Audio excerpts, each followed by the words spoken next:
भूपेंद्र की तरफ मैं रुक लेता हूं जल्दी से। भूपेंद्र, आपसे मैं जानना चाहूंगा, क्योंकि जब कल प्रधानमंत्री मोदी अपनी जनसभा को संबोधित कर रहे थे तो उन्होंने आदिवासियों का भी जिक्र किया, लेकिन हम अगर आंकड़ों को देखें और इतिहास को खंगालें तो ये हम जरूर विश्लेषण कर पाते हैं कि शहरी क्षेत्रों में बीजेपी का दबदबा कायम है, लेकिन जब यही बीजेपी आदिवासी क्षेत्रों में जाती है, यही बीजेपी जब ग्रामीण क्षेत्रों में जाती है तो थोड़ी सी पिछड़ जाती है।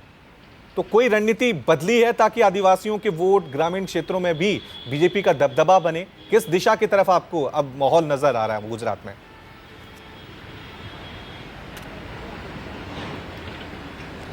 देखिए रवि, प्रधानमंत्री नरेंद्र मोदी और अमित शाह ने जब 2017 के चुनाव के नतीजे आए थे उसी वक्त पूरी स्थिति को जो है वो भांप लिया था और उसी समय से एक रणनीति जो है वो बननी शुरू हो गई थी।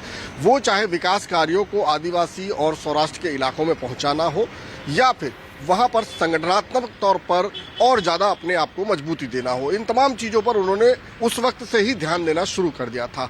और इस बार जब प्रचार की रणनीति आप देखेंगे तो प्रधानमंत्री नरेंद्र मोदी हो, अमित शाह हो या फिर जितने भी बड़े नेता हैं बीजेपी के, वो तमाम लोग सौराष्ट्र और आदिवासी इलाकों में बहुत ज्यादा ध्यान दे रहे हैं। एक तो प्रचार के तौर पर उन्होंने कोशिश की है कि किस तरह से वहां कर एक एक लोगों तक पहुंचा जा सके। दूसरी, जितनी भी सरकारी योजनाएं हैं वो किस तरह से इन लोगों तक, तमाम लोगों तक पहुंचे और उसको हर तरफ से उनकी जानकारी जो है वो तमाम एक एक लोगों तक पहुंचाई जाए सौराष्ट्र और आदिवासी इलाकों में। आदिवासी इलाकों की अगर मैं बात करूं तो वहां पर भी बहुत ज्यादा ध्यान दिया गया है, चाहे वो इनके संगठन की ओर से मैं बात करूं या फिर सरकार की तरफ से बात करूं।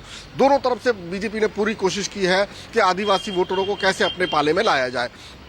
तीसरी बात, जो बड़े चेहरे थे आदिवासी नेताओं के, चाहे मोहन सिंह राठवा हो, चाहे दूसरे अन्य चेहरे हो, अश्विन पटेल हो, इन तमाम लोगों को बीजेपी ने तोड़ तोड़ कर अपने पाले में लाए हैं। कई बड़े नेता जो हैं पिछले कुछ दिनों में कांग्रेस छोड़कर बीजेपी पार्टी का हिस्सा बने हैं और उनका एक बड़ा जनाधार भी है। वो एक पब्लिक नेता के तौर पर देखे जाते हैं और कई टर्म्स से विधायक भी रह चुके हैं, ऐसे भी कई नाम हैं। तो ये तमाम चीजें हर तरफ से बीजेपी ने कोशिश की है, चाहे वो उनके नेताओं को तोड़ने की बात हो, चाहे विकास कार्यों को वहां तक पहुंचाने की बात हो, चाहे संगठन की बात हो, हर तरफ से बीजेपी ने कोशिश की है। क्योंकि पिछली बार जिस तरह के चुनाव आए थे, अगर सूरत ने बीजेपी की लाज नहीं बचाई होती तो सरकार बनना भी मुश्किल था। लेकिन अब की बार बीजेपी की पूरी कोशिश ये रही है कि किस तरह से जो कांग्रेस का मजबूत वोट बैंक है, चाहे वो सौराष्ट्र के ग्रामीण इलाके हो या फिर दक्षिण गुजरात के आदिवासी इलाके हो, तमाम जगहों पर बीजेपी ने सबसे ज्यादा रैलियां की है। प्रधानमंत्री की सबसे ज्यादा रैलियां इन इलाकों में हुई है, यहां तक कि प्रधानमंत्री अपने चुनावी दौरे की शुरुआत तक वलसाड़ से की थी।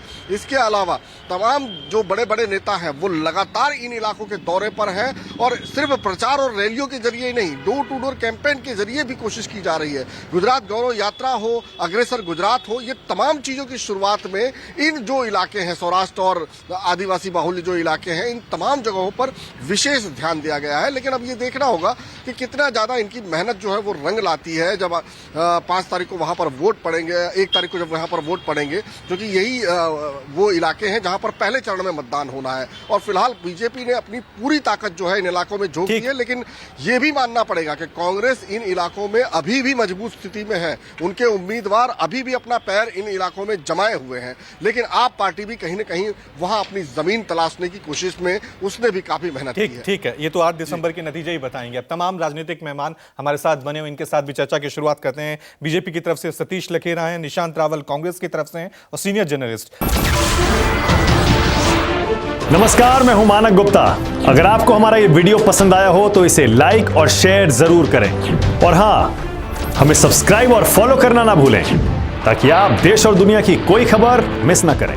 तो जुड़े रहिए हमारे साथ और देखते रहिए News 24।